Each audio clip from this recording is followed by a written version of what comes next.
राज्यातील अस्तित्वात नसलेल्या वसतिगृहांना म्हणजेच घोस्ट हॉस्टेल्सना 4 वर्षात 1,62,00,000 रुपयांचा सरकारी निधी मिळाल्याची बाब कॅगच्या अहवालातून समोर आली आहे. कागदावर विद्यार्थी, प्रत्यक्षात कुलूपबंद इमारती, नोंदींमध्ये वसतिगृहे, वास्तवात ओसाड खोल्या. ही केवळ आर्थिक अनियमितता नाही, तर गरीब, मागास आणि वंचित विद्यार्थ्यांच्या भविष्याशी झालेली निर्दयी फसवणूक आहे.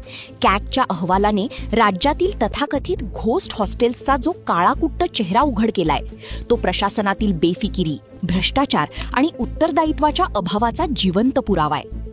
ज्या विद्यार्थ्यांना शिक्षणासाठी सुरक्षित निवारा मिळावा म्हणून सरकार कोट्यवधी रुपये खर्च करते, त्याच निधीवर काहींनी अक्षरशः डल्ला मारला. जीर्ण, कुलूपबंद आणि अस्तित्वात नसलेल्या वसतिगृहांच्या नावावर सरकारी अनुदान वाटले जात राहिले, पण कोणत्याही यंत्रणेला त्याचा मागमूस लागला नाही. हे अधिक धक्कादायक आहे. म्हणजेच कागदोपत्री विद्यार्थी राहत होते, प्रत्यक्षात मात्र सरकारी पैशांवर भ्रष्टाचाराचेच वास्तव्य होते.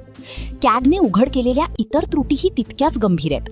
बायोमेट्रिक व्यवस्था केवळ नावालाच, विद्यार्थ्यांना निकृष्ट अन्न, अस्वच्छ परिसर, पिण्याच्या पाण्याची कमतरता आणि दुसरीकडे मंजूर निधी खर्च न होता पडून राहणे, ही परिस्थिती सामाजिक न्याय विभागाच्या कारभारावर गंभीर प्रश्नचिन्ह उभे करते.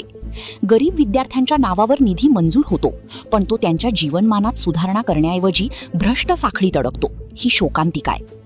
या प्रकरणात केवळ चौकशीची घोषणा करून भागणार नाही. बनावट वसतिगृहांना निधी मंजूर करणारे अधिकारी, संबंधित संस्था आणि लाभार्थींवर फौजदारी गुन्हे दाखल करून निधीची वसुली झाली पाहिजे. प्रत्येक वसतिगृहाचे GIS मॅपिंग, ऑनलाईन बायोमेट्रिक उपस्थिती, नियमित तृतीय पक्ष लेखापरीक्षण आणि सर्व माहिती सार्वजनिक पोर्टलवर उपलब्ध करणेही तितकेच आवश्यक आहे. विद्यार्थ्यांच्या भविष्यावर डल्ला मारणाऱ्यांना जर शिक्षा झाली नाही, तर उद्या आणखी अनेक भुताटकीची वसतिगृहे सरकारी तिजोरीवर ताव मारतील.